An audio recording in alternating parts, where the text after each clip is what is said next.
Well, hi there fellow gardeners. Nice cup of tea. It's very hot. It's a lovely afternoon here in Chonburi, Thailand. It's about 35 degrees centigrade, or Celsius if you like. I don't know what that is in Fahrenheit, 90ish, 90 something. So this little video is going to be the fourth in the series on bromeliads, and this will be Dyckias, all about Dyckias, which of course are quite different from the general run-of-the-mill bromeliads. And in Thailand they have to be grown differently because where I am, where I live, it's sort of only about 20 metres above sea level, we're right by the coast, and we have a very distinctive wet and dry season. So here we go then. Cheers.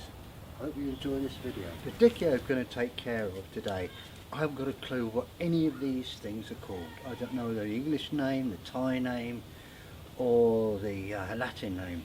So you just have to bear with me on that.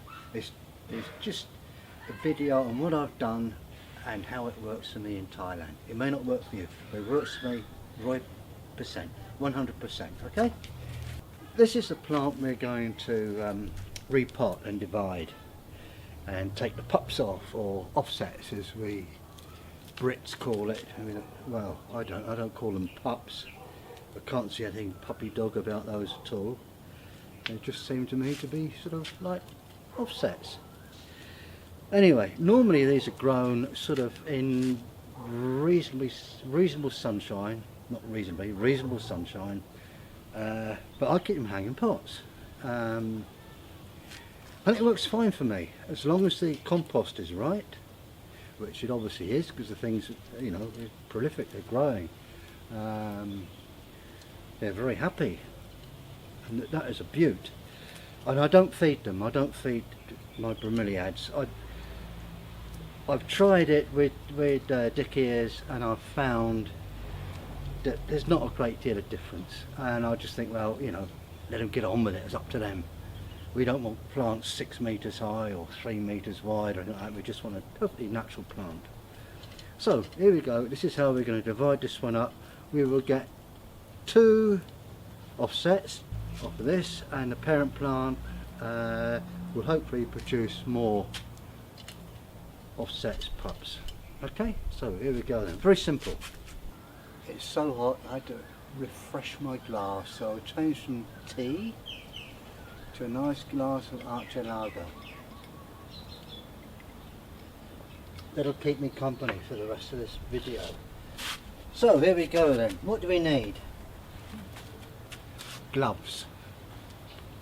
Because the majority of bromeliads have spiky leaves and they can irritate like hell. They can get you can get a really serious rash. So wear protective gloves. A little bit of damp chopped coconut, and this is tufa or tuffa, depending how you spell it or say it or where you are, which retains moisture. In actual fact, this stuff I got, it's for aquarium filters, and it's the same stuff, because you can't get the, or you can get tuffa here, but it's very hard to find at a garden centre. So I found this at the aquarium. A little bit big, but it'll do. It's absolutely fine. And charcoal. Any old charcoal, as long as it doesn't have any accelerant in it. Small plastic pots for the offsets. I've got 2 offsets on this plant. So what are these? 3.5 inches. Metric. Oh. God, I don't know what. I can't be bothered to work it out, but you can see the size of them. Right, tip it out.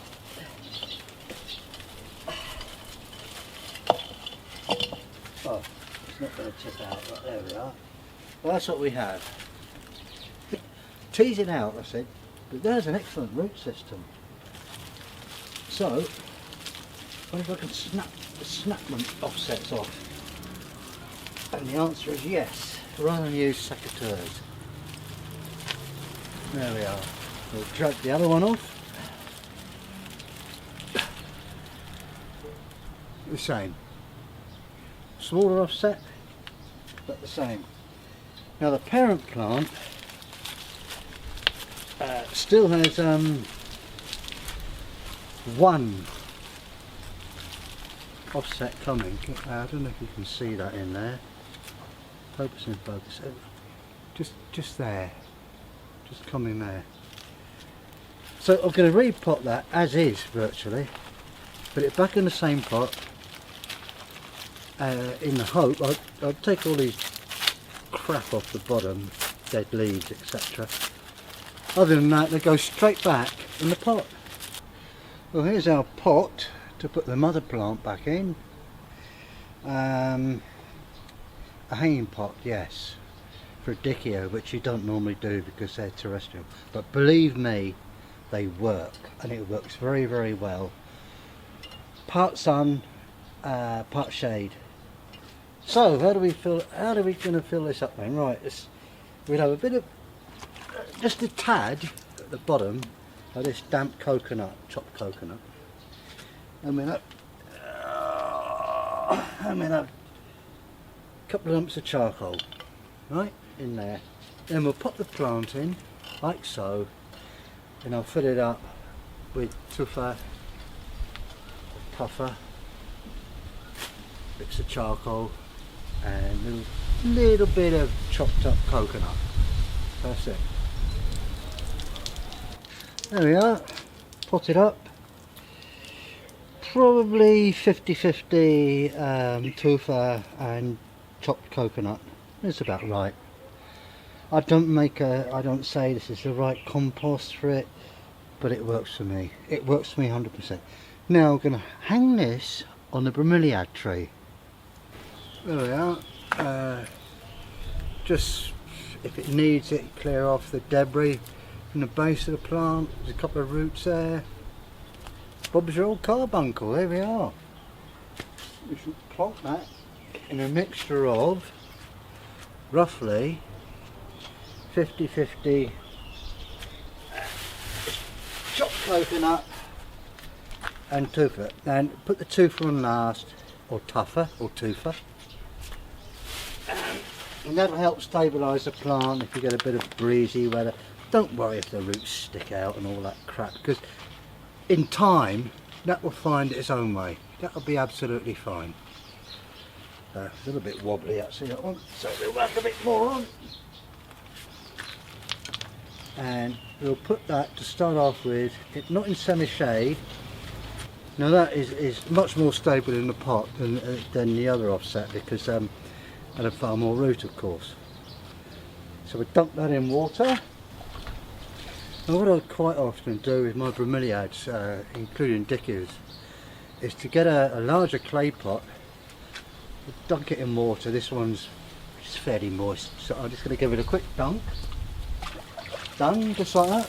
Then what I'll do, I'll put the Dyckia inside that pot, and I'll fill round here again with tufa or charcoal or a little bit of chopped coconut, and that helps stabilise everything. It really is, it works 100%, believe me. It may not be in the books but it bloody well works.